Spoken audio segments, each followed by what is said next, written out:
Iniwan niya ang korona at naglakad na walang sapin sa mga desyerto, kagubatan at nasusunog na mga kalsada upang itulak ang kanyang katawan sa mga limitasyon nito. Sa gutom sa loob ng ilang linggo, sinanay niya ang kanyang katawan at isipan na makayanan ang anumang bagay dahil gusto niyang magkaroon ng maladyos na kapangyarihan para iligtas ang lahat. Nagsimula ang kwento 2,500 taon na ang nakalilipas nang lumipat ang isang tribo na tinatawag na Aryan sa mga lupain sa tabi ng Indus River sa paanan ng Himalayas. Nadaig nila ang mga taong naninirahan doon at kinuha ang kontrol, at nang maglaon ang pamamahalang iyon ay nagbunga ng maraming kaharian sa buong rehiyon. Kabilang sa mga kahariang iyon ay ang Kosala na lumakas at patuloy na pinipilit ang kalapit na kaharian ng Shakya na nagpapadala ng mga puwersa nito upang sakupin ito sa tuwing may pagkakataon. Sa tuwing sumiklab ang digmaan, nawalan ng buhay ang mga tao at iniwan nito ang kanilang mga lupain sa mga guho habang ang iba ay inalipin. Lahat ay naghihirap habang sila ay namumuhay ng miserable at umaasa na may magliligtas sa kanila.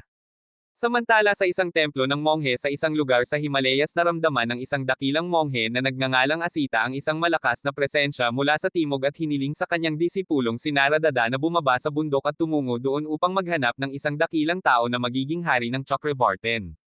Pagkalipas ng ilang taon, si Haring Saradhana ng kaharian ng Shakya ay nagtungo sa kagubatan para sa isa sa kanyang mga regular na paglalakbay sa Pangangaso at nasaksihan ang isang kakaibang himala kung saan ang lahat ng mga hayop sa kagubatan ay nagtitipon sa paligid niya sa kapayapaan at katahimikan. Biglang dumating ang isang mensahero at sinabi sa kanya na tinatawag siya ng Reyna, at nagmamadali silang bumalik sa palasyo kung saan sinabi sa kanya ng kanyang asawang si Reyna Maya na nakakita siya ng isang malaking elepante na may 6 na pangil na pumapasok sa kanyang katawan. Nang marinig ito, si Saradhana ay nalulugod at sinabi niya sa kanya ang tungkol sa himalang nasaksihan niya, at sinabi na nararamdaman niya na ang bawat buhay na nilalang sa buong lupain ay nag-alok sa kanila ng pagpapala nito, at pagkatapos ay itinuro ang ilog na nagsasabing kahit na sila ay karaniwang nahaharap sa tagtuyot sa oras na ito ng taon, walang ganoong mga palatandaan sa oras na ito, at sinabi na ito ay dapat na dahil sa anak na malapit ng ipanganak sa kanila. Samantala, sa labas ng kastilyo, isang grupo ng mga sundalong Shakya ang dumaan sa mga karalitaang lansangan ng kanilang tinubuang bayan na pinamunuan ng ilang mga bilanggo kasama nila. Ang kanilang marcha ay nakakuha ng mata ng isang batang alipin na nagngangalang Chopra na sinubukang tingnang mabuti ngunit nauwi sa pagkabunggo sa mga lokal na tog. Nang mapansin ng mga magnanakaw ang mahahalagang bagay sa basket na dala niya, hiniling ng mga tulisan na ibigay niya ang mga ito kung gusto niyang palayain siya ng mga ito. Mabilis na tinakbuhan ito ni Chopra na pinilit na habulin siya ng mga tulisan sa masikip na kalye hanggang sa makalusot siya sa isang makipot na eskinita. Habang siya ay huminto para makahinga, isang maliit na batang lalaki na nagngangalang Tata ang biglang tumalon sa kanya at inagaw ang tela na kanyang dala. Nang maglaon ng sabihin ni Chopra sa kanyang may-ari ang tungkol sa nangyari, ang kawawang bata ay hinampes ng marahas.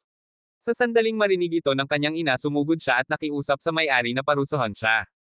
Tumanggi ang may-ari na ipinaliwanag na ang babae ang kanilang paninda, ngunit nagpa siya na magpakita ng kaunting awa sa pamamagitan ng pagbibigay sa batang lalaki ng 3 araw upang maibalik ang nawawalang tela, at binalaan siya na kapag nabigo siya ibebenta niya ang kanyang ina. Hindi maisip ni Chopra na mawala siya, at habang dumadaan sa abalang pamilihan nakita niya ang parehong tela na ibinebenta sa isang tindahan at sinubukan niyang nakawin ito pabalik at tumakas. Sa kasamaang palad, siya ay mabilis na nahuli at nabugbog ng husto.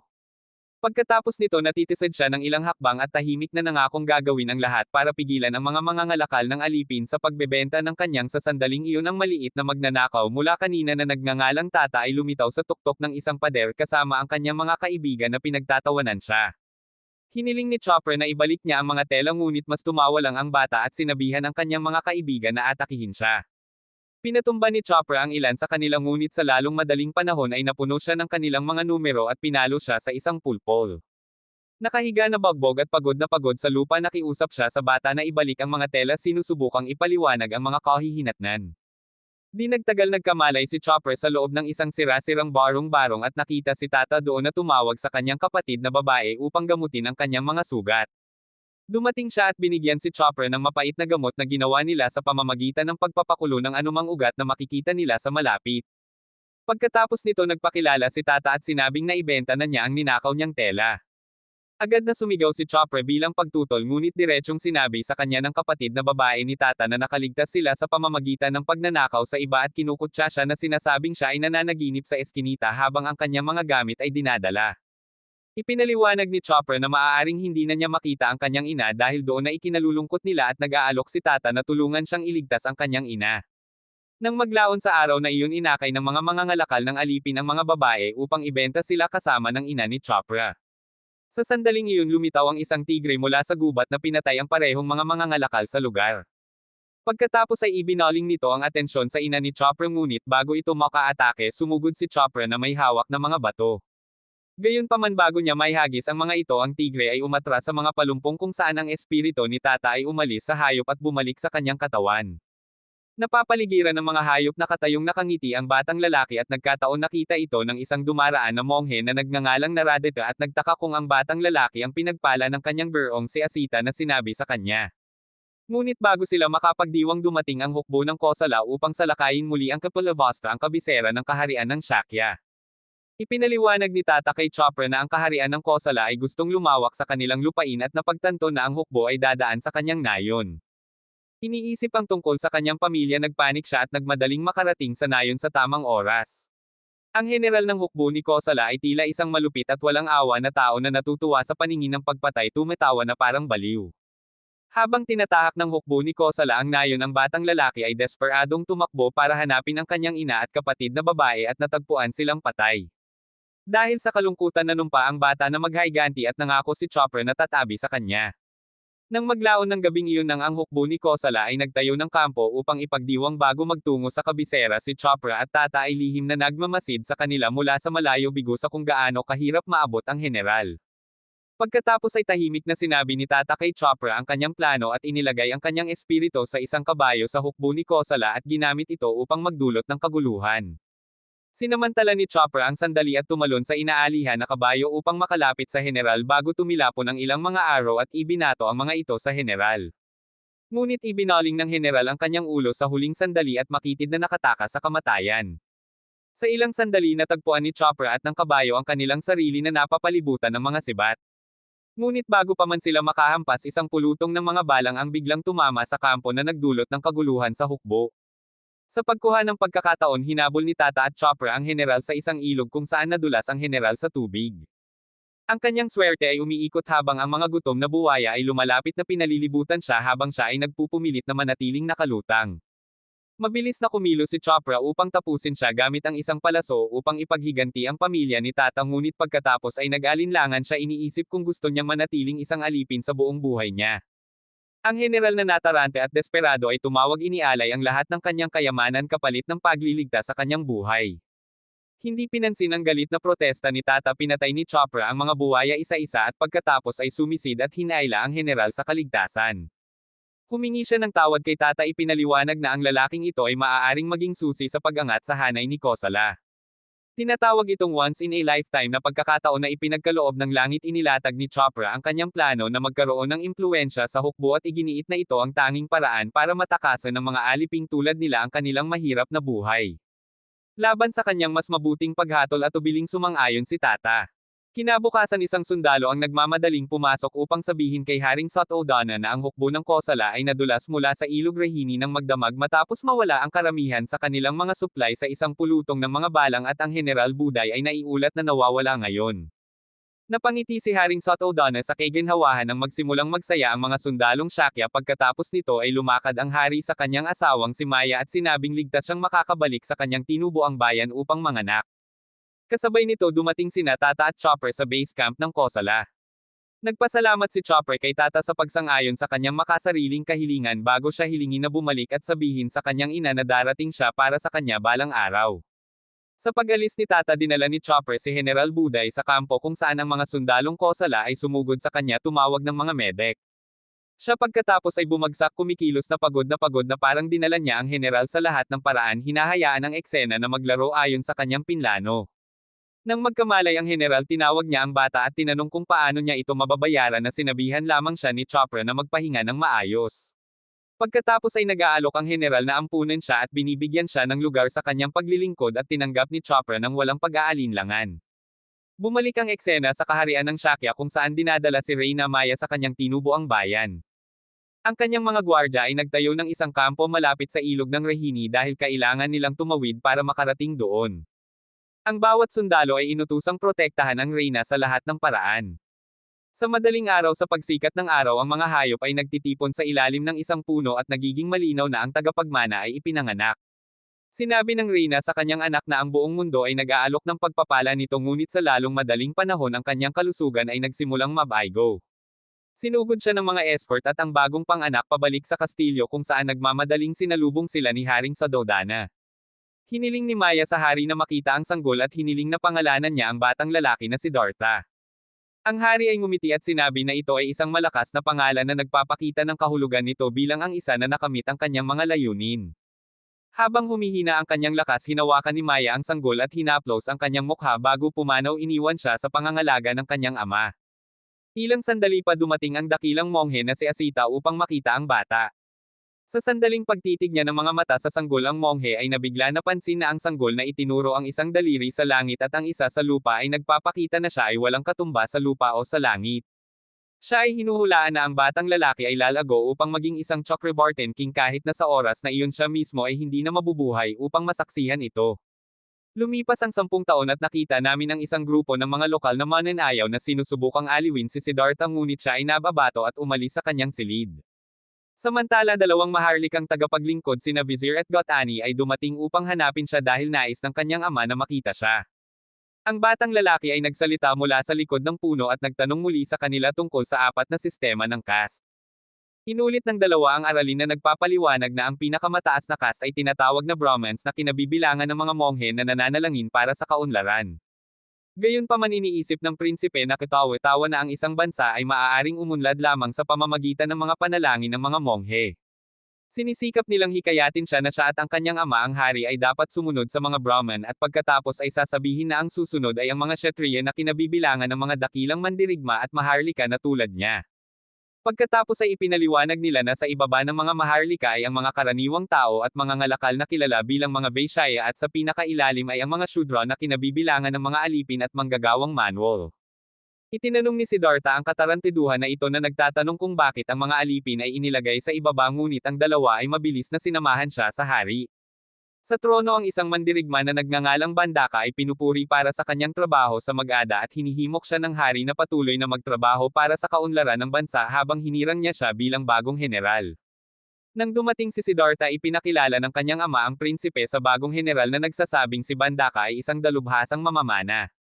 Sa loob ng 10 taon na ito si Kosala ay nagharing kataas-taasan na nagdurog sa mga kaaway na kapitbahay na may tiyak na mga tagumpay at ngayon sa pagbabalik ng hukbo mula sa pinakahuling panalo nito sinisigaw ng mga sundalo at mamamayan ang pangalan ni Chopra na pinupuri siya ng may paggalang.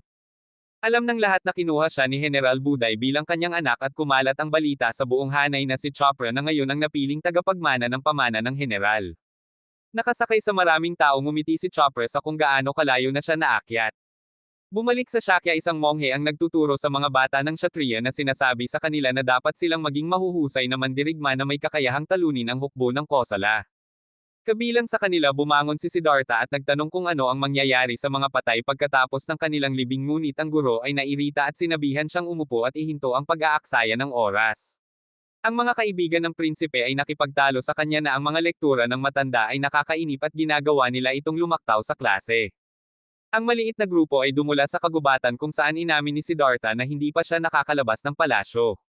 Sa sandaling iyon nakita ng dalawang magkaibigan ang isang kuneho at hinabol ito ngunit nang ang isa sa kanila ay naglalayo ng isang palaso si Siddhartha ay tumalon sa kanya hinayaan ang kuneho na makatakas. Nagtakbuhan muli ang dalawang batang lalaki habang nananatili sa likuran ang prinsipe mukhang malungkot dahil hindi niya matiis ang sinumang manakit ng buhay na bagay.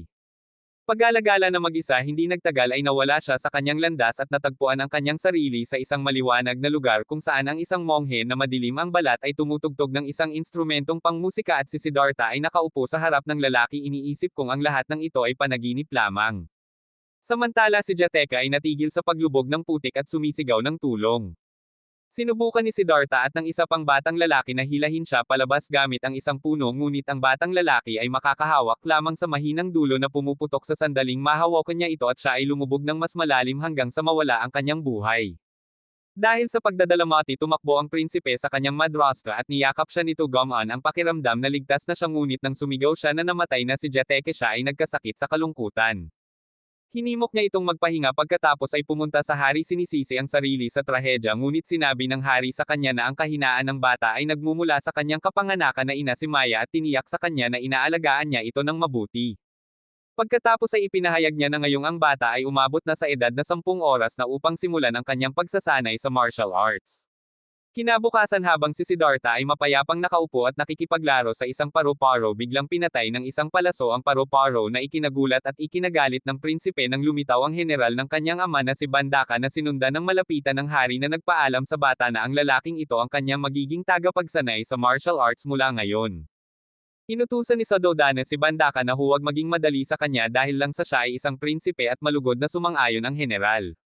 Nang maglaon ng dalhin ni Bandaka si Siddhartha upang magsanay gamit ang isang busog at ipinakita ang kanyang husay sa ilang perpektong mga putok, ngunit kapag ang prinsipe ay hiniling na subukan siya ay halos hindi makapag-shoot habang siya ay nakikipagpunyagi sa busog. Sa isa pang sesyon ng pagsasanay napansin ng mga sundalo na itinutulak ni General Bandaka ang batang prinsipe sa kanyang limitasyon kahit na siya ay 10 taong gulang pa lamang paulit-ulit siyang inaatake upang pilitin itong ipagtanggol ang sarili.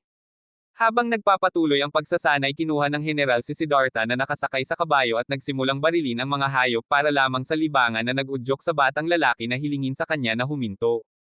Tumugon si Bandaka sa pamamagitan ng pagsasabi sa kanya na huminto sa pagiging mahina pagkatapos ay tumakbo pagkatapos ng isang USA habang ang prinsipe ay sumusunod na nagmamakaawa sa kanya na pabayaan ito. Nang sinubukan ni Bandaka na kumuha ng perpektong shot sinasadya ni Siddhartha ang kanyang sarili upang itapon siya na nagpapahintulot sa USA na makatakas. Pagkatapos ay sinabi ni Bandaka sa bata na ang hari ng isang bansa ay dapat na malakas at hindi nangangailangan ng kabaitan bago tapusin ang sesyon para sa araw na iyon. Katulad noon lumipas ang 5 taon at sa mataong lungsod ng Savatthi sa loob ng kaharian ng Kosala ang mga tao ay nagsasaya habang si Chopra ay nakatayo sa arena nakikipaglaban sa isang mabangis na kalaban. Ang bawat galaw niya ay tumpak at hindi sumusuko nakakakuha ng atensyon ng isang marangal na ginang na hindi maitago ang kanyang paghanga habang madali niyang tinatalo ang naghahaman. Siya ay nanalo sa sunod-sunod na paligsahan at kahit na kung minsan ay tila ang tubig ay maaaring tumalikod sa kanya ang pag-aalala ng ginang ay nagpapasigla lamang sa kanya hanggang sa muli niyang tagumpay. Nang maglaon sa araw na iyon nakilala ni General Bodhai si Chopra at nag-alok ng kanyang pagbati na sinabi sa kanya na sa isa pang panalo sa huling laban bukas ang trepeyo ng hari ay magiging kanya kasama ang titulo ng bayani ng mga tao. Ipinagdiriwang ni Chopra ang kanyang ulo sigurado sa tagumpay at nanumpa na hindi magdadala ng kahihiyan sa kanyang pangalan. Sa sandaling iyon pumasok ang marangal na ginang mula sa nakaraan at nag-alok sa kanya ng isang bulaklak kasama ang kanyang pag-asa at panalangin para sa kanyang tagumpay. Sa sandaling umalis siya ipinahayag ng general na siya ay anak ng vizier si Lady Malika. Hawak ang bulaklak nararamdaman ni Chopra na parang natitikman na niya ang tagumpay. Nang sumunod na araw pumasok si Lord Chopra sa arena upang dumagundong ng mga awit at hinarap ang kanyang huling kalaban si Lord Bindika ang panganay na anak ng isang marangal na pamilya. Sa hudyat ng host ang dalawang mandirigma ay nagsasagupaan at nagsasalpukan ng kanilang mga espada. Si Chopra ay tila nasa isang malinaw na kawalan dahil sa kanyang maliit na sukat dahil ang lahat ng kanyang mga welga ay napalihis ni Bindika na kalaunan ay tinulak siya pababa sa kanyang kabayo. Gayunpaman hindi sumuko si Chopra dito at sinubukang tumalon sa kanya ngunit inilipat ni Bindika ang kanyang kabayo at sinipa siya pabalik sa lupa. Pagkatapos nito sumakay siya pasulong na nakatutok ang kanyang talon sa bata ngunit iniiwasan ito ni Chopra sa huling sandali sa pamamagitan ng pagtalon ng mataas at hinawakan ang kanyang saddle. Pagkatapos ay pumunta siya sa likod ni Bindika at hinaila siya pababa sa kabayo sa pamamagitan ng pagsasakal sa kanya at ang dalawang mandirigma ay nahuhulog sa lupa. Nang makita ito tumakbo si Malika na may luha sa kanyang mga mata habang hinihimok ang mga mandirigma na tumayo. Bumangon si Chopra at sinubukang magland ng isang flying punch ngunit napatumba siya pabalik ni Bindika gamit ang kanyang malalakas na braso. Pagkatapos ay sinubukan niyang durugin siya sa pamamagitan ng paglundag sa bata ngunit bahagya itong naiwasan ni Chopra sa pamamagitan ng paggulong patagilid.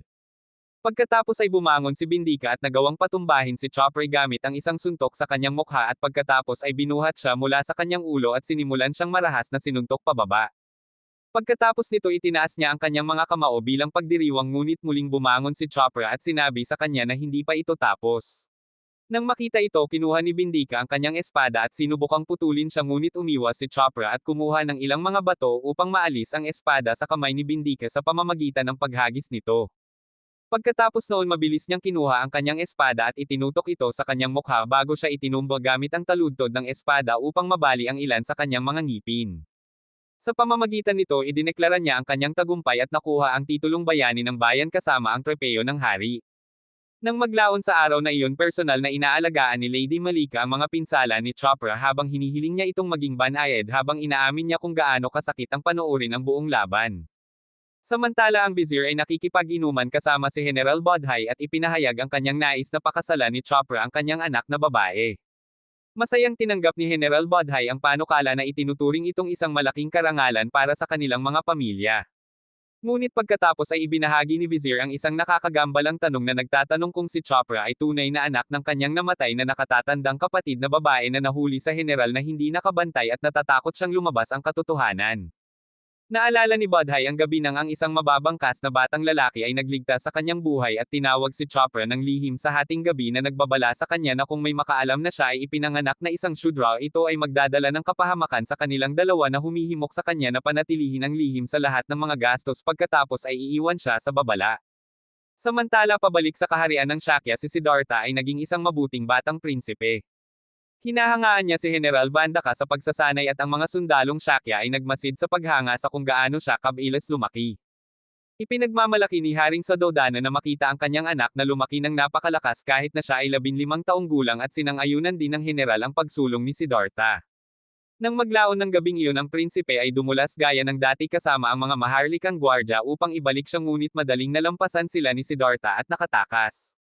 Habang mabilis siyang nakasakay sa kanyang kabayo sa lungsod, nadatnan niya ang isang nagdadalamhating mag-asawa na nagdadalamati sa pagkawala ng kanilang anak.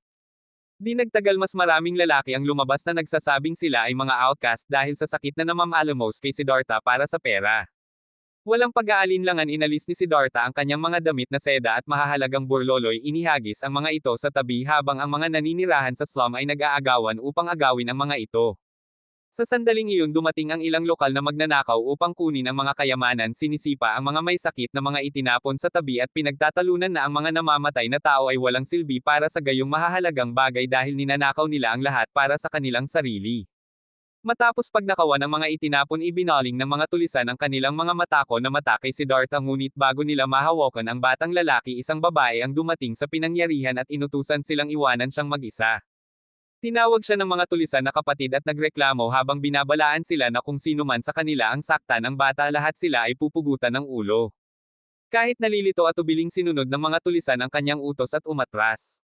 Pagkaalis nila, tumungo din ang babae sa kabilang direksyon at sinabihan siyang bumalik dahil hinahanap siya ng lahat, ngunit sinubukan siyang pigilan ni Siddhartha. Huminto siya at sinabing ang kanyang pangalan ay Miguela at pinayuhan ang prinsipe laban sa pagbibigay ng kanyang mga bagay sa mga itinapon.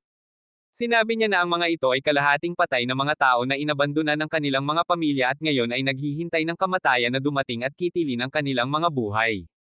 Sinabi niya sa kanya na hindi niya maintindihan ang buhay sa labas ng kastilyo na ikinagalit ni Siddhartha at tinanong niya kung alam niya ang mundo na hindi niya alam.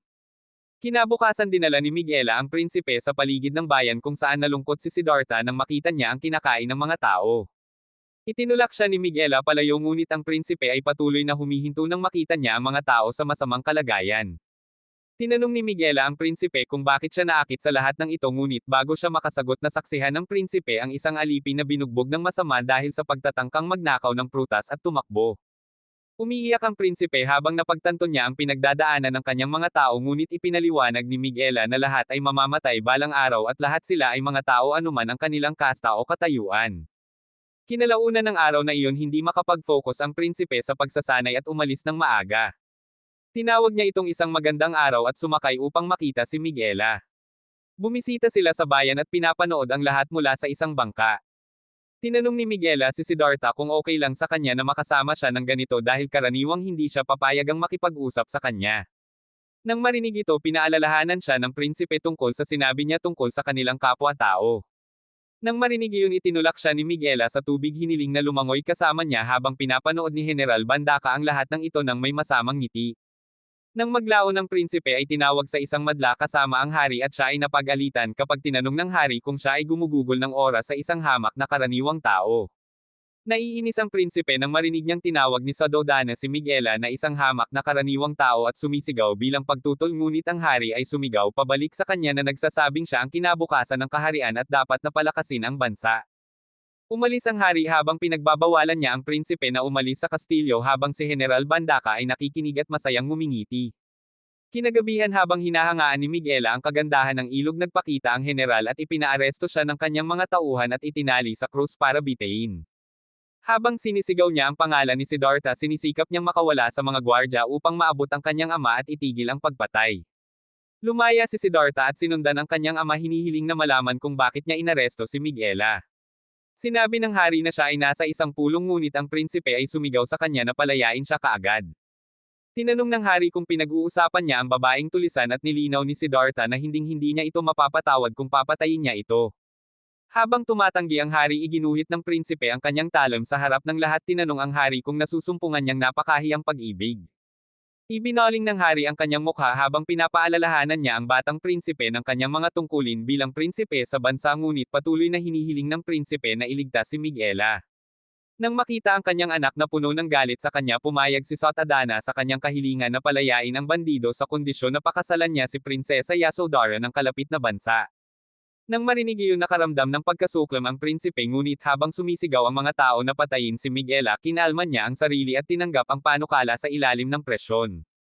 Gayunpaman si General Bandaka ay gumagamit ng isang mainit na talon at sinunog ang kanyang magkabilang mata at nang sumigaw si Siddhartha at nagtanong kung ano ang kanyang ginawa sinabi ni Bandaka na binulag niya ang kanyang mga mata upang hindi na siya muling tumingin sa kanya. Sinabi ni Miguela sa prinsipe na itigil ang pag-aalala tungkol dito at habang siya ay dinadala sinigawan niya si Siddhartha na sinasabi na ang mukha nito ay nasusunog sa kanyang mga mata sa buong buhay niya at sinabi sa kanya kung gaano siya natutuwa na makilala siya at masiyahan sa kanilang maliit na oras na magkasama. Hiniling niya sa kanya na maging isang dakilang hari at kinuha habang umiiyak ang prinsipe. Di nagtagal ikinasal ang prinsipe kay Prinsesa Yasodhara at mukhang masaya ang lahat maliban sa prinsipe. Ipinahayag ni Haring Sotadana sa kanyang anak na noong siya ay ipinanganak ang dakilang monghe na si Asita ay nagbigay sa kanila ng isang propesya na siya ay magiging dakilang hari ng Chakravartin. Samantala dumating ang batang si Tata na tila bata pa kasama ang ina ni Chopra at ang monghe na si Naradete sa kaharian ng Kosala. Ipinagtatalo ni Tata na dapat na narito si Chopra at habang tumitingin sila sa paligid sumisigaw ang mga tao na ang general ay darating. Si Tata ay tumalon sa isang tao at nalaman na ang tinatawag na general ay si Chopra mismo. Ang ina ni Chopra ay nalungkot at nalilito at si Tata ay nasa sabik humihiling na bisitahin ang palasyo ng general. Ang ina ni Chopra gayunpaman ay nagsabi na ang makita ang kanyang anak ay sapat na para sa kanya. Nang maglaon hinimok ni Chopra ang mga pinuno ng Kosala at sinabi na dapat nilang salakayin muli ang kaharian ng Shakya at angkinan ang kanilang mga mayayabong na lupain para sa kanilang sarili. Sinangayunan ng lahat ang ideya at nagsimulang maghanda habang ang isang mensahero ay naghahatid ng balita ng digmaan kay Shakya. Sinabi ni Haring Sotadana kay Siddhartha na ang kanilang bansa ay maliit at ito ay isang himala na umiwas sila sa digmaan sa loob ng mahabang panahon. Ngunit ngayon ay tila hindi maiiwasan. Nang magpakita si Siddhartha ng ilang pagtutol na sinasabing napupuot siya sa pagdanak ng dugo sinigawan siya ng kanyang ama sinusubukang ipaunawa sa kanya na kung sila ay umatras ang kanilang kaharian ay masasakop ni Kosala. Ngunit kapag ang prinsipe ay hindi nakuha ang alinman sa mga iyon ang hari ay umalis na nagsasabing hindi siya maaaring maging isang hari na may ganoong saloobin. Makalipas ang ilang sandali nakipagpulong ang hukbo ng Kosala sa mga puwersa ng Shakya malapit sa isang nayon sa hangganan. Pinangunahan ni Chopra ang pag-atake at si Prince Siddhartha ay may sakit sa digmaan. Sumama sa kanya si General Bandaka at sinabing maaari siyang manatili at panoorin ang kanyang mga tauhan na bumagsak mula doon. Sa sandaling iyon ang isa sa kanyang mga tauhan ay naghatid ng isang palayok ng nakamamatay na lason sa kanya. Inilublob ni Bandaka ang kanyang mga palaso dito at sinabing walang kawal na mabubuhay kung siya ay tamaan nito. Tinanong ng Prinsipe Siddhartha ang general kung natutuwa siya sa nakikitang mga taong namamatay at ang sabi ng general ay oo tulad ng isang uhaw sa dugo na baliw. Sa pag-alis ng general para ibalik ang takbo ng digmaan kinukutya niya ang prinsipe na sinasabing hindi mauunawaan ng isang duwag na katulad niya.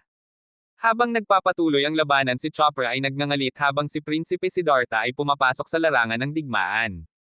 Parehong pinabagsak ni na General Bandaka at Chopra ang isang malaking bilang ng mga sundalo habang si Prince Siddhartha ay sumakay sa paligid na sumisigaw na huminto ang lahat. Sa sandaling iyon nakita siya ng ilang kalaban na sundalo at nang marinig ni Chopra na malapit na ang prinsipe mabilis siyang tumakbo patungo sa kanya. Samantala si Siddhartha ay napapaligiran ng mga sundalo ng kaaway bilang kanyang sariling kamatayan na nagpoprotekta sa kanya.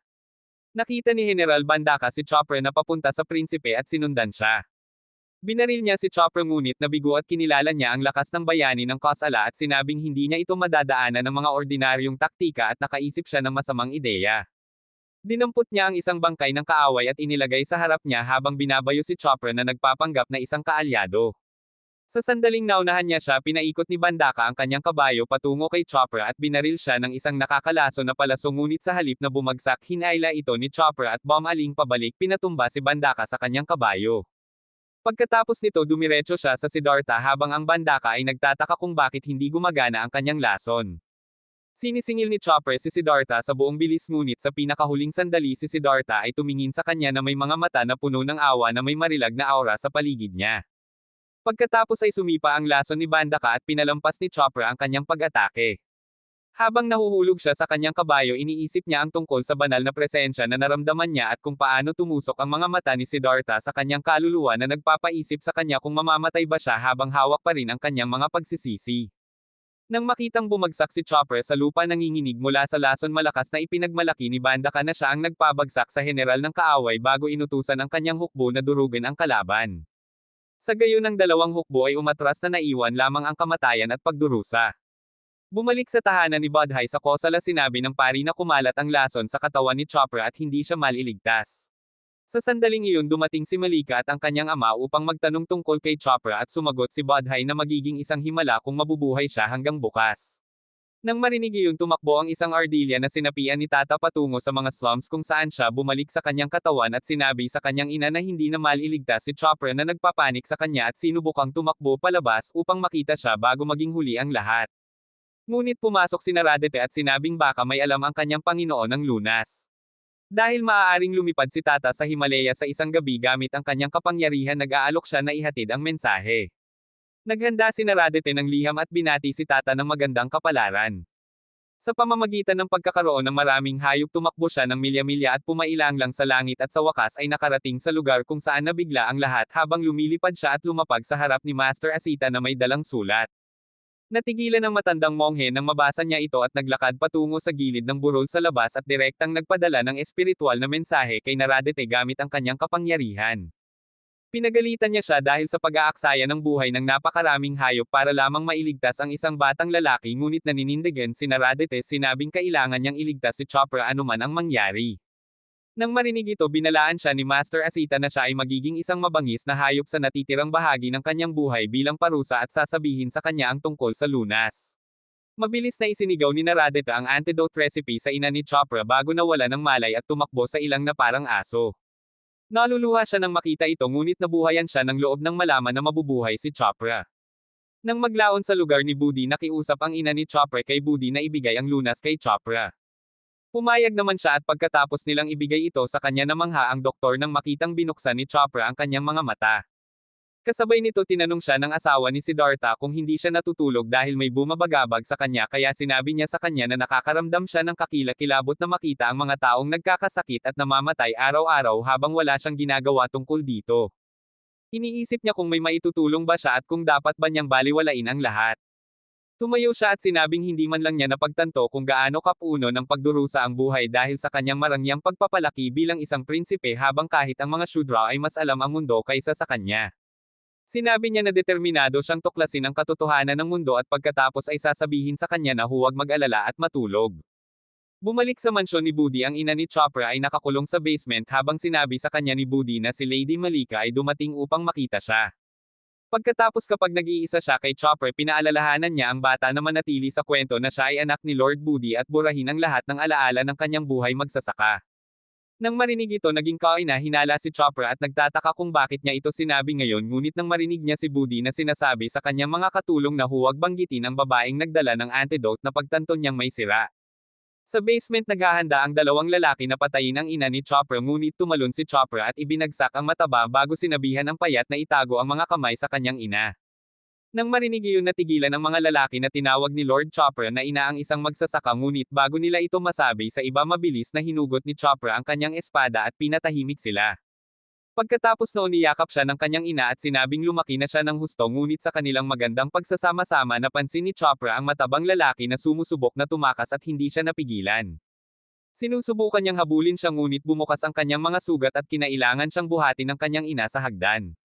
Sa oras na maabot nila ang tuktok, pinalibutan sila ng mga tauhan ni Budi at inakusahan si Chopra ng pagtatago na siya ay isang Shudra, habang tinawag siya ni Budi na isang tanga sa pagkabigo. Kinabukasan sa korte tinanong ng hukom si Budi kung talagang hindi niya alam na si Chopra ay isang syudra ng ampunan siya at ang general ay nagsisinungaling ng walang pag-aalinlangan na nagdulot ng kaguluhan. Pagkatapos nito kinaladkad ng mga gwardya ang ina ni Chopra at inihagis ito sa sahig sa harap ng hukom na nagtatanong kung siya ba talaga ang kanyang ina. Habang sinusubukan ni Chopra na itulak ang galit ng mga gwardya tinanggihan niya ang pag-aangkin at sinabing minsan niyang natagpuan ang batang lalaki sa isang larangan ng digmaan kaya hindi ito anak ng isang syudra na katulad niya. Tinanong ng hukom kung nagsisinungaling siya ngunit inulit ng ina ni Chopra na hindi niya ito anak na nagpadurog sa puso ng bata. Sa sandaling iyon sinabi sa kanya ni Chopra na hindi na niya kailangan pang magsinungaling at sinabing natutuwa siyang hindi na niya kailangang mabuhay sa takot na malantad. Pagkatapos tinanong ng hukom kung umamin lang siya bilang isang syudra at buong pagmamalaki niyang kinumpirma ito bago niyakap ng mahigpit ang kanyang ina. Nagulat ang hukom na basta-basta itinapon ng bata ang kanyang marangal na katayuan at sinabing dapat niyang ikahiya ang kanyang dugo ngunit sinabi ni Chopra na naging maharlika lamang siya upang ihinto ang pretuhin na parang basura sa mga lansangan. Sa pamamagitan nito inihayag ng hukom na si General Budi ay ilalagay sa ilalim ng pag-aresto sa bahay habang si Chopra ay itapon mula sa kosala kaya ang kanyang ina ay malumanay na ngumiti at nagpaalam. Gayunpaman hinatulan ng hukom ng kamatayan ang kanyang ina bilang isang halimbawa na naging sanhi ng pagsabog ng galit ni Chopra. Siya ay sumigaw na ito ay hindi patas at iginiit na wala siyang ginawang mali kahit na lumuhad siya at nagmamakaawa sa kanila na ipatapon siya kasama niya. Niyakap siya ng kanyang ina at sinabing ayos lang ngunit umiiyak siya na walang saysay ang pamumuhay nang wala siya at nakikiusap sa hukom na patayin din siya. Kinabukasan isang malaking pulutong ang nagtitipon upang panoorin si Chopra at ang kanyang ina na naglalakad sa lungsod. Napansin ni Tata ang nangyayari at sinimulan silang sundan paakyat ng bundok. Sa tuktok malakas na idineklara ng kapitan na ang maruruming syudras ay karapat-dapat na parusahan dahil sa pag-aaksaya ng oxygen sa bawat paghinga at pagkatapos ay inutusan ang kanyang mga tauhan na itapon sila sa bangin ngunit biglang sumigaw si Tata at ginulo sila sumisigaw na tumakas ang mag-ina. Gayunpaman ang isang sundalo ay agad na naghagis ng sibat at pareho silang ibinaon. Pagkatapos ng pagkislap ng panghuling ngiti sa isa't isa nahulog sila sa kanilang kamatayan. Sa kaibuturan ng lambak kahit na nawala ang kanyang katinoan si Naradete ay nagdadalamati sa pagkamatay ng mag-ina na ginawa niyang walang saysay na hayop habang si Tata ay tumatakbong umiiyak. Samantala pabalik sa kaharian ng Shakya ipinanganak ng asawa ni Siddhartha ang kanilang sanggol at lahat ay masaya na makita ang isang bagong prinsipe na dumating sa mundo. Kasabay nito lumabas ng palasyo si Siddhartha na ngayon ay mukhang isang ama na sobra sa trabaho iniisip na kahit na patuloy siyang natututo araw-araw hindi niya nararamdaman na malapit na siya sa katotohanang hinahanap niya. Pakiramdam niya ay nawawalan siya na pagtatanto na ang lahat ay tiyak na magdurusa anuman ang mangyari at nakikipagpunyagi sa paghahanap ng paraan upang matulungan ang iba kaya ngayon ay naghahanap siya ng paraan upang tanggapin ang katotohanang iyon ng hindi nabubuwal. Nang maglaon habang siya ay nagmumuni-muni sa ilalim ng lilim ng isang malaking puno sa wakas ay nagpasya siyang bitawan ang lahat upang mahanap ang kanyang sagot. Isang gabi pinanood ni Siddhartha ang kanyang ama na natutulog ng mapayapa at humingi ng paumanhin sa pagsira sa kanyang tiwala sa pamamagitan ng pag-alis. Sa pamamagitan nito sumakay siya sa kagubatan ngunit pagkaraan ng ilang oras ang isa sa kanyang mga katulong ay tumakbo sa kanya at humiling na bumalik siya. Sinabihan ni Siddhartha ang lalaki na huminahon at iuwi ang kabayo. Sumunod hindi makapaniwalang nakatingin ang lalaki habang hinuhubad ng prinsipe ang kanyang mag-agarang damit at alahas at sinabihan siyang dalhin ang lahat sa reyna. Ang lalaki ay kinakabahang nagtanong kung ano ang plano niyang gawin ngayon at iniwan siya ni Siddhartha na ganap na natigilan sa pamamagitan ng paghawak ng isang talon at pag-ahit ng lahat ng kanyang buhok hanggang sa siya ay magmukhang isang pinakuloang itlog. Ibinigay niya ito sa lalaki at sinabing ibigay ito sa kanyang asawa kasama ang mensahe na babalik siya pagkatapos niyang matagpuan ang katotohanang hinahanap niya. Bumalik sa mansyon hawak ng reyna ang kanyang mga gamit na may luha sa kanyang mga mata habang ang prinsesa ay umiiyak habang hawak ang kanyang buhok. Sa sandaling iyon dumating ang isang mensahero at ibinalita na ang kaharian ng Kosala ay umaatake ngayon. Sa sandaling iyon ipinatawag ng hari si Bandaka at sinabihan siyang manguna. Ngunit si Bandaka ay tumalikod sa kanya at sinabing gagawin lamang niya iyon sa kondisyon na siya ay pangalanan niya ang susunod na hari. Pagkatapos ay sinubukan ng hari na i-lecture siya ngunit itinutok ni Bandaka ang kanyang espada sa kanya at nilinaw na kukunin niya ang kanyang buhay kung hindi niya tatanggapin at pinilit siyang gawin siyang susunod na hari ng Shakya.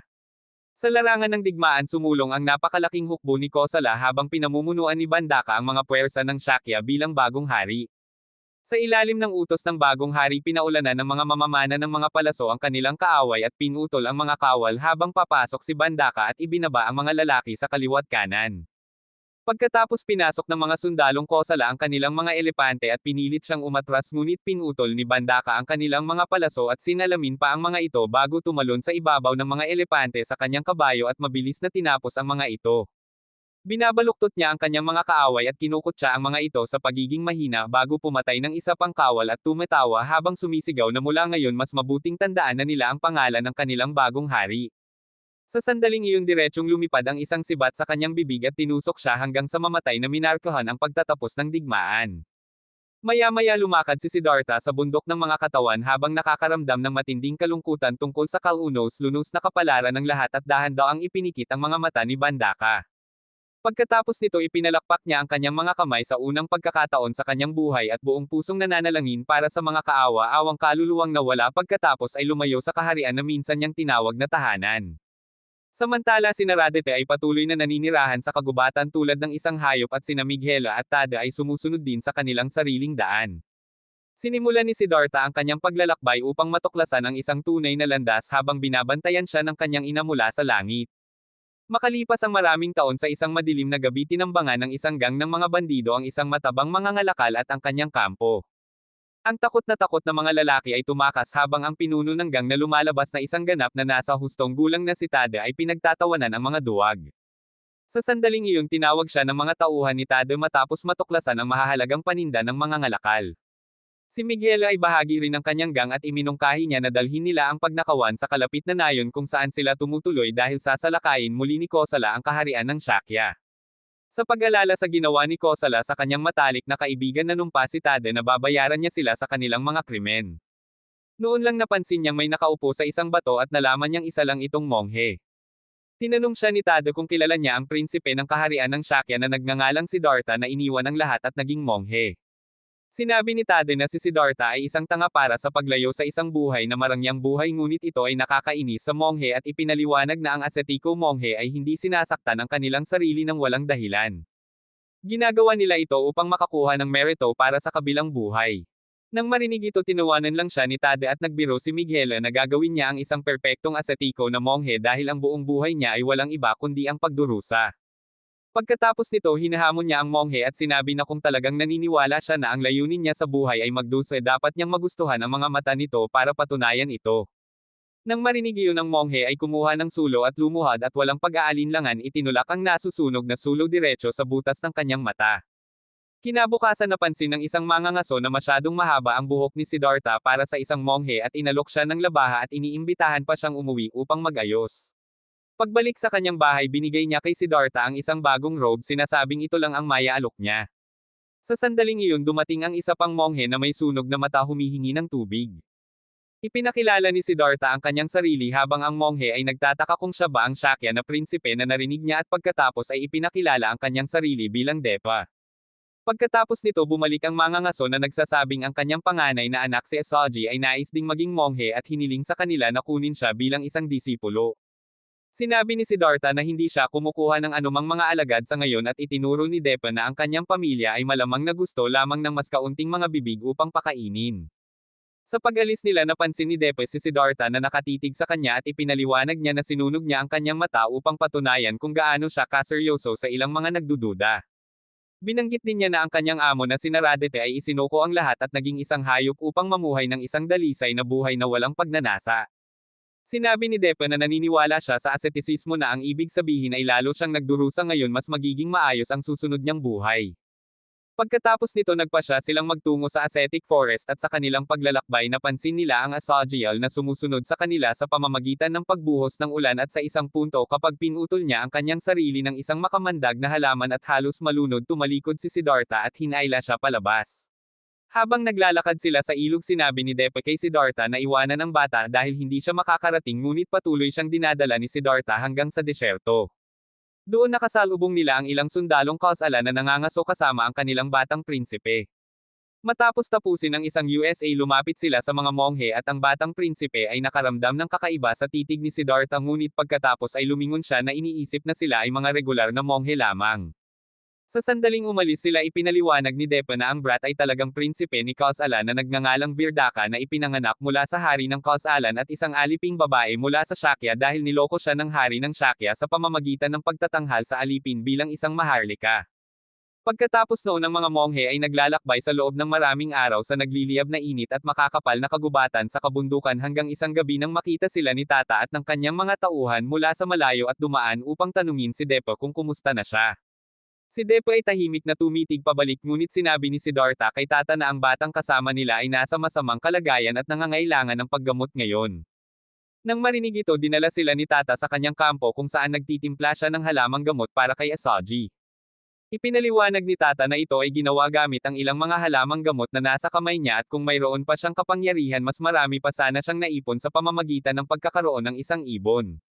Nagulat si Siddhartha nang malaman niyang maaari siyang magkaroon ng mga hayop at naalala ni Depa ang kanyang amo na si Naradete na minsang binanggit ang isang espesyal na batang lalaki na may parehong pangalan na maaaring magkaroon ng mga hayop ngunit hindi tumatanda.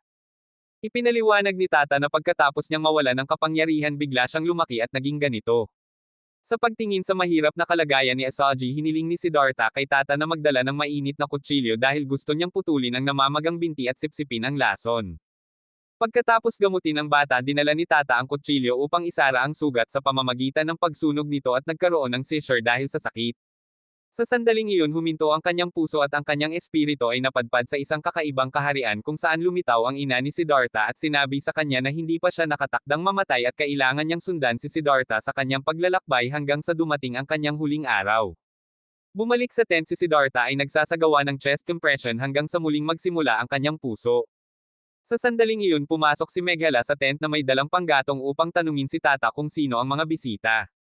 Nang makita siya tinawag ni Siddhartha ang kanyang pangalan at ibinaba niya ang kahoy sa sandaling makilala niya ang boses nito. Habang nanginginig ang dalawa nanginginig ang boses nito habang nagtatanong kung bakit siya naruroon at humingi ng paumanhin si Siddhartha na hindi siya maaaring maging dakilang hari na inaasahan niya at sa pagkabigo tumakbo siya palabas ng tolda. Samantala parehong nagulat sina Tata at Depa nang malaman na si Siddhartha ang nawawalang prinsipe. Pagkatapos ay sinabi sa kanya ni Tata na hinahanap niya siya dahil pinatay ng mga sundalong Kausala ang kanyang ina at kapatid na babae kaya naman labis niyang kinamumuhian sila. Ngunit dahil kulang siya sa katayuan kailangan niya ng tulong ng hari para magsimula ng digmaan. Matapos mailabas ang lahat ng kanyang galit hiniling ni Tata kay Siddhartha na maging hari at maghayganti para sa kanya. Ngunit sinabihan ni Siddhartha si Tata na maghintay ng 10 taon habang naghahanap siya ng kahulugan bilang isang monghe at nangakong babalik sa kanyang kaharian kung hindi niya mahanap ang mga sagot na hinahanap niya. Kinaumagahan biglang nagising si Asaji mula sa isang bangungot at sinabing may paparating na buhawi. Habang tumatakbo ang maliit na bata sa nayon upang balon ang lahat nagdududa si Tata at ang iba pa sa kanyang sinasabi. Ngunit si Asaji ay patuloy na tumatakbo sa pamayanan sumisigaw para sa lahat na lumikas kaagad. Biglang lumitaw ang isang buhawi at gumagalaw patungo sa mga bahay na sinisira ang lahat ng bagay sa landas nito nang walang awa. Iniligtas ni Asaji ang isang batang lalaki at sumilong sa pagdaan nito. Nang matapos ito nagulat si Siddhartha at ang iba pa na may buhawi talaga na lumitaw. Pagkaraan ng ilang oras hindi kalayuan sa kaharian ng Mag-ada tinanggap ng hari si Asaji sa kanyang korte. Tinanong ni Asaji ang hari kung ano ang gusto niyang malaman at nang itanong ng hari kung ano ang hinaharap niya sinabi ng bata ang kamatayan. Lahat ay sumigaw at sumigaw sa bata ngunit pinatahimik sila ng hari at tinanong kung sino ang papatay sa kanya. Inosenteng sinabi ni Asaji na sasalakayin siya ng kanyang anak sa loob ng 30 taon at haharapin din ito ng banal na parusa pagkatapos nito. Nang marinig iyon masiglang sinabi ng hari kay Asaji na nakatanggap din siya ng propesya na nagsasabing mamamatay siya kapag bumilang siya ng 3 ngunit ang bata ay patuloy na nakangiti at sumasayaw ng maloko. Habang ang hari ay nagbibilang hanggang 3 tinawag ni Asaji ang isang bantay at kapag ang bilang ay tumama sa 3 isang ahas ang bumaba mula sa itaas. Gayunpaman nagulat ang lahat ng ang sibat ng gwardya ay tumusok sa ahas at ang bata ay hindi nasaktan. Nang makita iyon napagtanto ng hari na makikita ni Asaji ang hinaharap at sinabi ng bata na hindi pa ito ang oras para mamatay siya. Pagkatapos nito ngumiti siya at ipinahayag na mamamatay siya sa loob ng 4 na taon 4 na buwan at 4 na araw. Hiniling sa kanya ng hari na manatili bilang kanyang tagapayo ngunit tumanggi ang bata sinabi na ang kanyang layunin ay sundin si Siddhartha hanggang sa araw na siya ay mamatay. Nagulat ang hari nang marinig iyon at nagtanong kung nasaan si Siddhartha at sinabi sa kanya ni Asaji na siya ay kasalukuyang nasa Pandava Mountains patungo sa ascetic forest. Nang gabing iyon nagsama ang hari ng isang hukbo at umakyat sa bundok kung saan nadatnan niya si Depa na nagmumuni-muni habang nakabitin na nakabaligtad. Tinanong siya ng hari kung siya si Siddhartha ngunit itinuro siya ni Depa kay Siddhartha na mahinahong nagmumuni-muni sa gilid. Matapos batiin si Siddhartha lumuhad ang hari at hiniling sa kanya na pumunta sa kanyang kaharian bilang kanyang tagapayo at nag-alok pa ng kalahati ng kanyang kaharian bilang kapalit. Ngunit sinabi sa kanya ni Siddhartha na siya ay magduruso kung maabyutin siya ng kasakiman at gusto niya ng higit pa sa kailangan niya at iyon ang dahilan kung bakit siya naging monghe. Nang marinig iyon nalungkot ang hari habang ibinahagi niya na hindi maiiwasan ang kamatayan ngunit sinabi sa kanya na ang kanyang sariling anak ay kitilin ang kanyang buhay sa loob ng 30 taon. Dahil natatakot siya sa kamatayan naniniwala siyang may iligtas siya ni Siddhartha mula sa kapalarang iyon ngunit umiling-iling si Siddhartha at nilinaw na hindi niya malulunasan ang kanyang takot sa kamatayan sa ngayon. Gayunpaman umaasa siyang makahanap ng pagtakas mula sa takot na iyon sa kanyang paglalakbay sa ascetic forest. Ang kanyang sagot ay nasiyahan sa hari at ang lalaki ay nagnanais sa kanya ng swerte. Pagkatapos noon si Esaji at ang dalawang monghe ay naglalakbay ng ilang araw sa malupit na kagubatan tumulong sa iba at nagmumuni-muni araw-araw hanggang sa makarating sila sa kagubatan ng ascetic monks. Sa sandaling pumasok si Depe sa kagubatan siya ay naging labis na nasasabik at nang si Esaji ay umakyat sa isang magandang lawa siya ay lubos na natakot nang may lumabas na isang lalaki na nakatitig sa kanya. Pagkatapos ipinaliwanag ni Depa na ang pagpigil ng hininga sa ilalim ng tubig pagbibigti sa puno at paglilibing ng buhay gayon din ang pag-iisa sa isang kabaong ay ang rurok ng ascetic na pagsasanay. Pagkatapos nito sinimulan ni Siddhartha ang kanyang pagsasanay sa pamamagitan ng pagninilay sa mga tinag sa gabi sa gitna ng mga lobo at maging sa mga bagyo umaasa na ang paghihirap na ito ay haantong sa kaliwanagan. Lumipas ang ilang buwan at isang araw tinanong niya si Esaji kung bakit niya minarkahan ang puno at ipinaliwanag ng bata na may ngiti na minarkahan niya ang bawat araw ng taon sa isang puno at sa ikalimang puno mamamatay siya.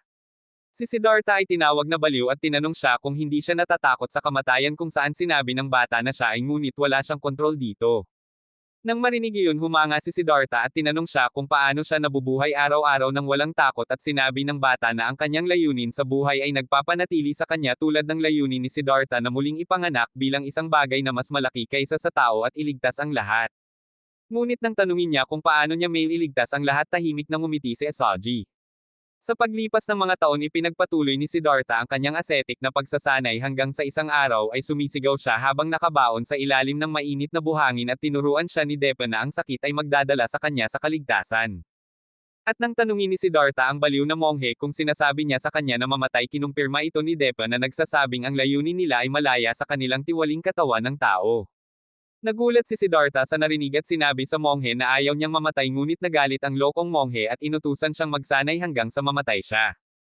Nang maglaon iniisip ni Siddhartha kung ang pagpapahirap sa kanyang sarili ay talagang paraan upang iligtas ang sangkatauhan habang ang kanyang katawan ay nalalanta. Isang araw nagpakita si Tata at nakitang halos patay na si Siddhartha na nakabaon pa rin sa ilalim ng buhangin. Hinukay niya siya at dinala sa malapit na ilog at binuhusan siya ng tubig. Nang magising si Siddhartha sinabi sa kanya ni Tata na hindi niya nakikitang mamatay siya mula sa ilang hanggal na pagsasanay. Pagkatapos nito pinaupo niya siya sa lilim ng isang puno at binigyan siya ng prutas ngunit tinanggihan ito ni Siddhartha dahil siya ay nag-aayuno.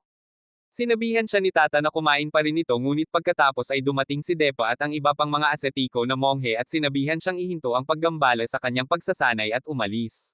Sa sandaling iyon napansin ni Tata ang ilang usok na nagmumula sa kanyang barong-barong at tumakbo ito patungo dito na nag-aalala tungkol kay Miguela at nakita niya ang isang gang ng mga kulot na monghe na may mga sulo na tinatawag siyang traidor at sinunog ang barong-barong. Sinampal sila ni Tata at nagmamadaling pumasok at mabilis na sinunggaban si Miguela at hinaila palabas bago masira ang barong-barong. Nang maglaon ng gabing iyon binisita siya ni Siddhartha para tanungin kung ayos lang sila ni Miguela at sinabi sa kanya ni Tata na may sakit siya kaya hindi man lang siya makagalaw o makausap kahit na pumunta sila dito para iligtas siya. Nang marinig iyon nakaramdam ng kilabot si Siddhartha at pumasok siya sa loob kahit na pinakiusapan siya ni Miguela na lumayo. Matapos makita ang kanyang kakilakilabot na kalagayan siya ay lumuhad at nanalangin para sa kanya. Kinabukasan sinabihan siya ni Depa na mag-concentrate sa panahon ng kanyang pagsasanay dahil napansin niyang hindi mapigilan ni Siddhartha ang pag-iisip tungkol sa kanya. Sinabi sa kanya ni Siddhartha na hindi niya kakayanin na makita siyang nagdurusa at sinabi ni Depa na nakakahiya para sa isang mananampalataya ng ascetisismo na matakot sa kanyang sakit ngunit sinabi ni Siddhartha na walang monghe sa kagubatan ang dumaan sa sakit na kanyang dinaranas.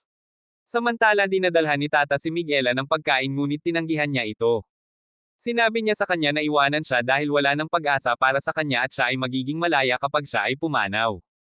Nang marinig iyon niyakap siya ni Tata at nangakong gagawa siya ng paraan para iligtas siya habang tahimik na pinagmamasdan sila ni Siddhartha mula sa labas. Kinabukasan binuksan ni Esoji ang kabaong ni Siddhartha at tinanong niya ang bata kung wala na talagang paraan para iligtas si Miguela, ngunit sinabi sa kanya ni Esoji na may iligtas niya siya tulad ng ginawa niya noong siya ay may sakit sa pamamagitan ng pagsipsip ng lason. Sa sandaling marinig iyon ni Siddhartha, sumugod siya sa gabing iyon at sinimulan ang pagsuso ng lason na ikinababahala ni Tata na siya mismo ang makakahawa ng sakit, ngunit si Siddhartha ay patuloy na nagpapatuloy sa buong magdamag hanggang sa mailabas niya ang bawat piraso nito. Kinaumagahan nilaktawan niya ang kanyang pagsasanay at lumabas upang tingnan si Miguela na ikinagalit ni Depa. Bumalik sa kuweba na tagpuan ni Siddhartha ang kanyang ganap na nakuhang muli. Habang umiiyak si Miguela at pinasalamatan siya ni Tata, biglang lumitaw si Depa at ang iba pang mga monghe at ibinalita na sapat na sila sa kawalang galang ni Siddhartha at sinabihan siyang umalis. Gayunpaman pinutol ni Tata at idineklara na sa halip ay aalis sila at sinabi kay Siddhartha na hindi na siya maghihintay na bumalik siya at maging hari para sa kanyang paghihiganti upang maipagpatuloy ni Siddhartha ang kanyang pagsasanay sa kapayapaan. Sinabi niya na nawala ang kanyang galit nang makita niyang gumaling si Miguela at ngayon naiintindihan niya na ang layunin ni Siddhartha ay higit na mahalaga. Sinabi ni Miguela kay Siddhartha na siya ay natutuwa na siya ay umibig sa kanya kahit na ang kanyang mga mata ay napinsala dahil iniligtas niya ang kanyang katawan at puso, at sa gayon ay pareho silang umalis, habang si Tata ay nagsabi kay Siddhartha na maging isang dakilang monghe at gawin siyang kanyang unang alagad. Nang gabing iyon sa hangganan ng kaharian ng Shakya, nagulat ang mga sundalo nang makita ang 12-dosenang mga tolda na nawasak sa loob ng ilang segundo ng isang hukbo ng mga elepante na yumuyurak sa lahat ng bagay na sinundan ng sunod-sunod na alon ng mga foot soldiers ni Kosala. Pinapasok ng batang prinsipe ang kanyang mga elepante sa tarangkahan habang inutusan niya ang kanyang pinakamalaking mandirigma si Yatala na umatake. Ginagamit ng malahalt na higanti ang mga elepante bilang stepping stools at inilulunsad ang sarili sa hangin bago binasag ang kanyang mace sa dingding at hinati ito hanggang sa ibaba. Iyon ay nagbubukas ng daan para sa hukbo ng Kosala na sumugod sa likuran niya kung saan nililinis ni Yatala ang harapan. Binaril ng mga sundalong Kosala ang mga mamamana ng kaaway na parang mga langaw at sinunog ang mga tore ng bantay habang pinapatay ng mga kawal sa paa at Yatala ang lahat ng nakikita. Nang makita ang kaguluhan, isang matabang maharlika ang tumakbo sa hari at hinihimok siyang tumakas, ngunit tumanggi siyang iwanan ang kanyang mga tao. Samantala, sinabi ng asawa ni Siddhartha sa kanyang anak na si Rahula na kapag natapos na ng kanyang ama ang kanyang misyon, tiyak na darating siya upang iligtas sila. Sa labas, itinapon ni Yatala ang mga sundalo at agad na sinisira ang sinumang sumusubok na atakihin ang prinsipe sa isang suntok bago siya sinundan ng mas malalim sa kastilyo. Sa pagsikat ng araw, karamihan sa mga puwersa ng Shakyan ay nalipol at inaangkin ni Vairadhaka ang tagumpay.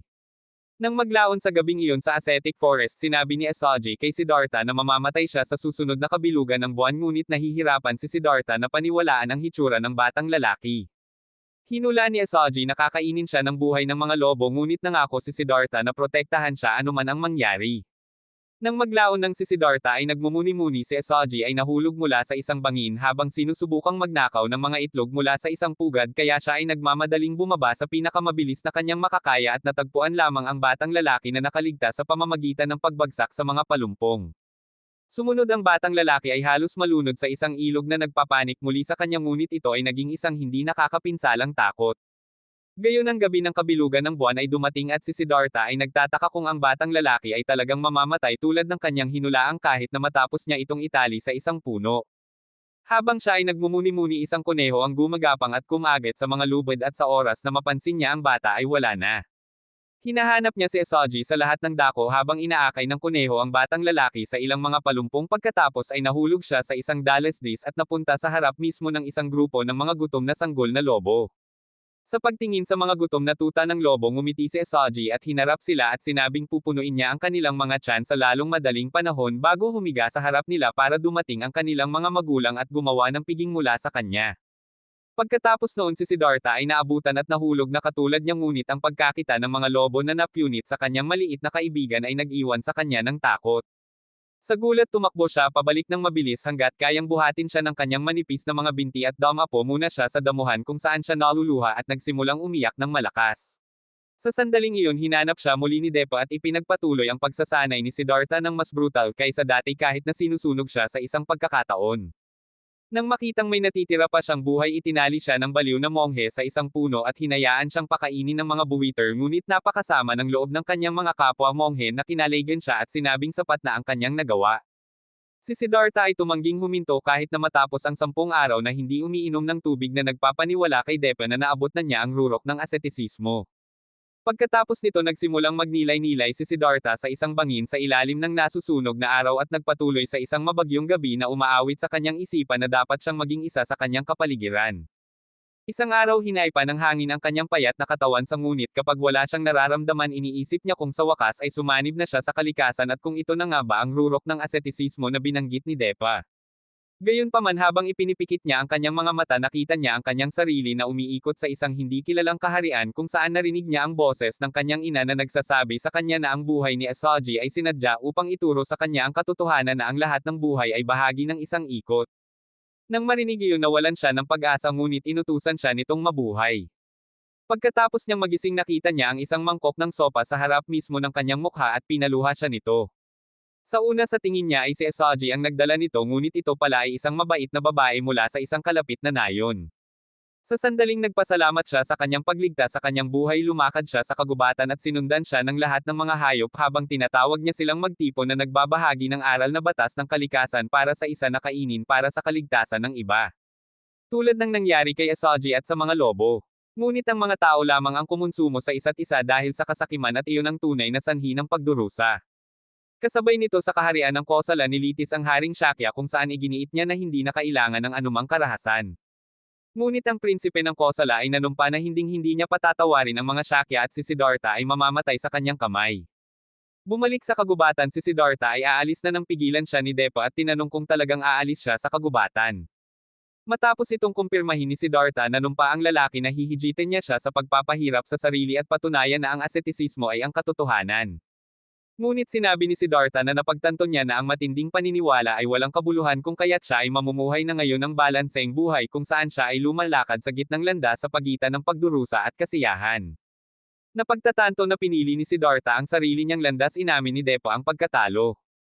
Bumalik sa hangganan ng Kosala ang mga Shakyan ay pinilit na magtrabaho hanggang sa sila ay bumagsak o pinapatay araw-araw upang masiyahan ang baluktot na puot ng prinsipe habang ang nakakulong na hari ay naririnig ang hiyawan ng kanyang mga tao mula sa loob ng kanyang selda.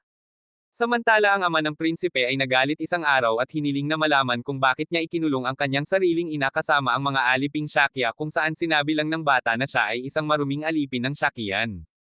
Ipinaalala sa kanya ng kanyang ama na siya pa rin ang kanyang ina ngunit naninindigan siya na ang paggawa ng exception para sa pamilya ay magiging isang masamang halimbawa. Nang gabing iyon binisita ni Yatala ang inaalipin na ina ng prinsipe sa bilangguan upang dalhin ang kanyang pagkain mula sa pagdiriwang ngunit hindi niya sinasadyang nalaglag ang mangkok kaya sumilip siya sa kanyang napakalaking ulo at nangakong magdadala ng isa pa. Binalaan siya ng reyna na huwag nang babalik dahil nasa lugar siya ng babaeng alipin. Ngunit mas nagalit si Yatala at sinabing palalayain niya siya dahil siya ang reyna ngunit pinigilan siya ng ginang na sinabing magdudulot ito ng higit pang gulo para sa kanyang anak.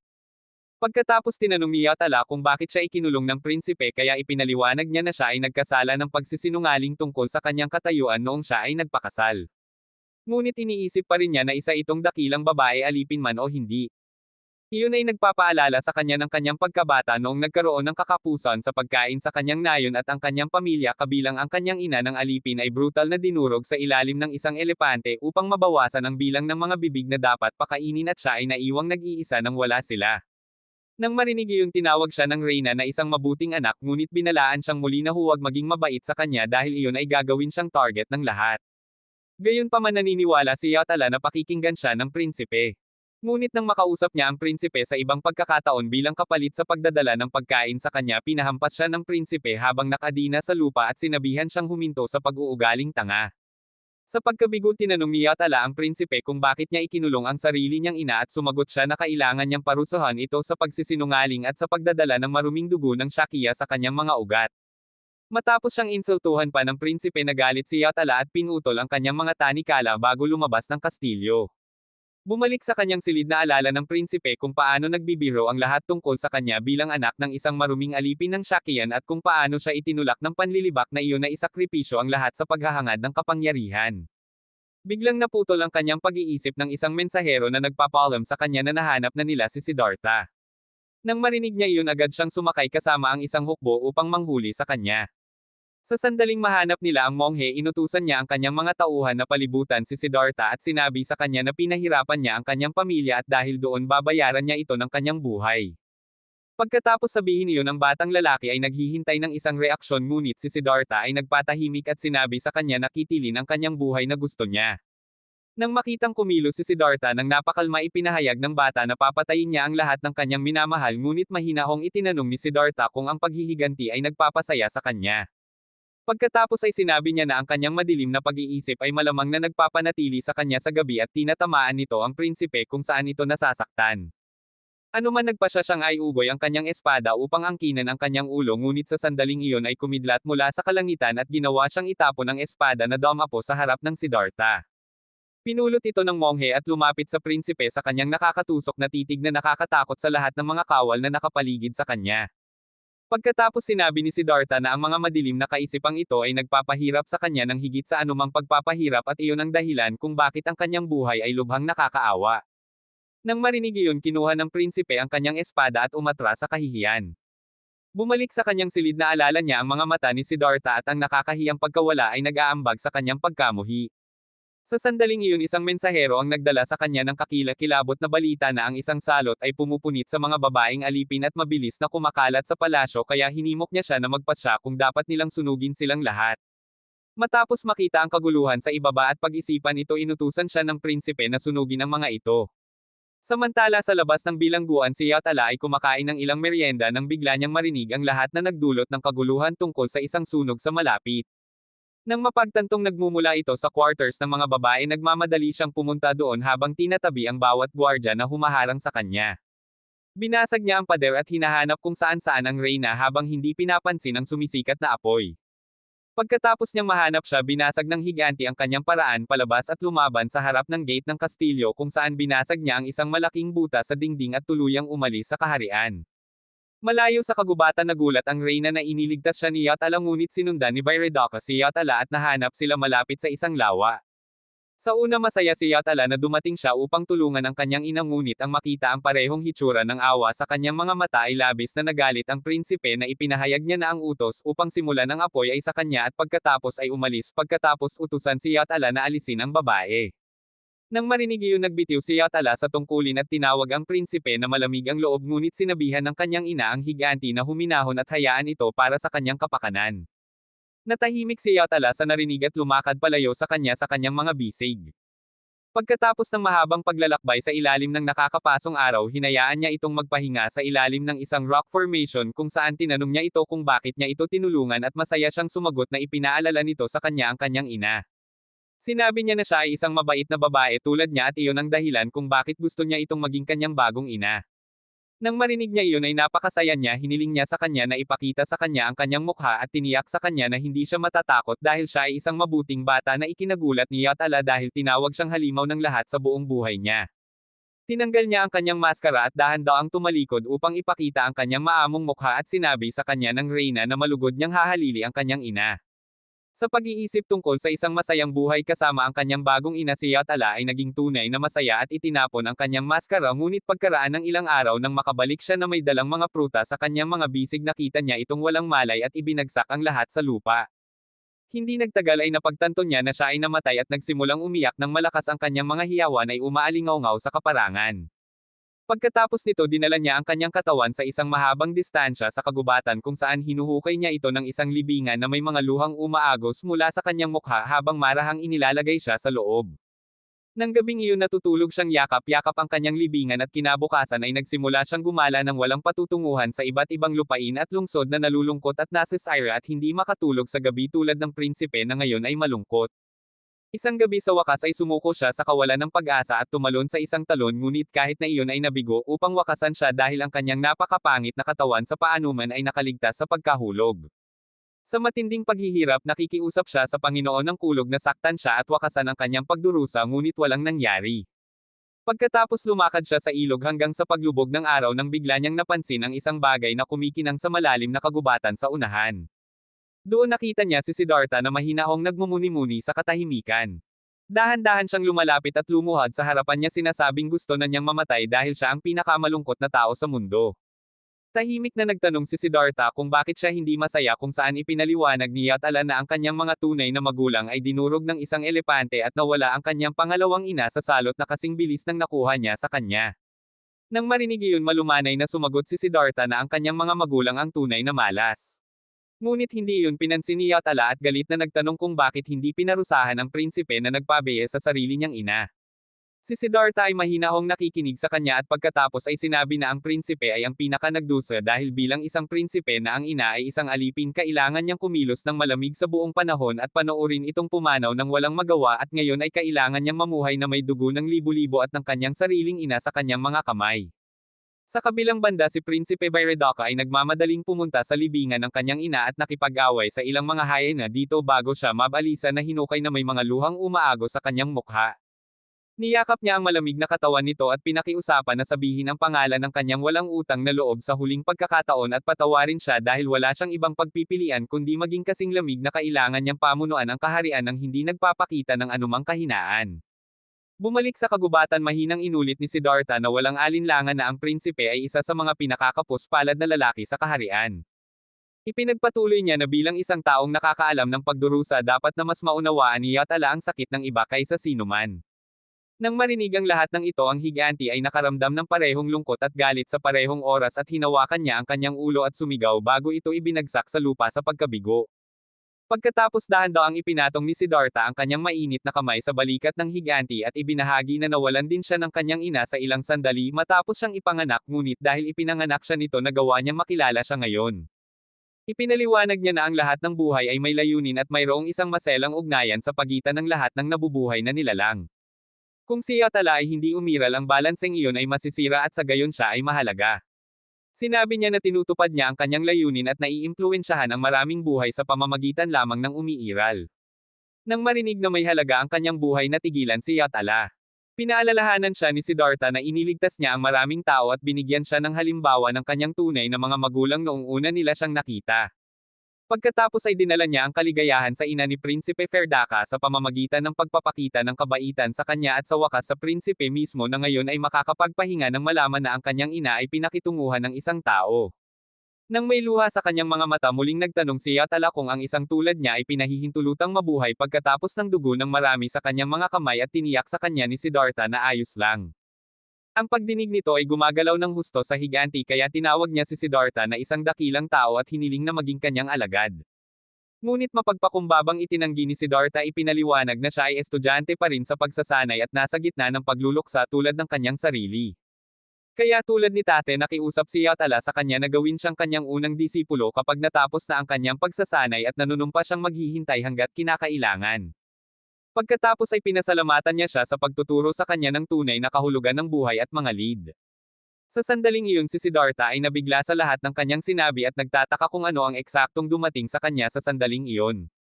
Sa sandaling iyon ang araw ay nagsimulang sumisikat at nakita ni Siddhartha ang matandang lalaki na minsan niyang nakita sa kanyang pagkabata na napapalibutan ng ningning nito.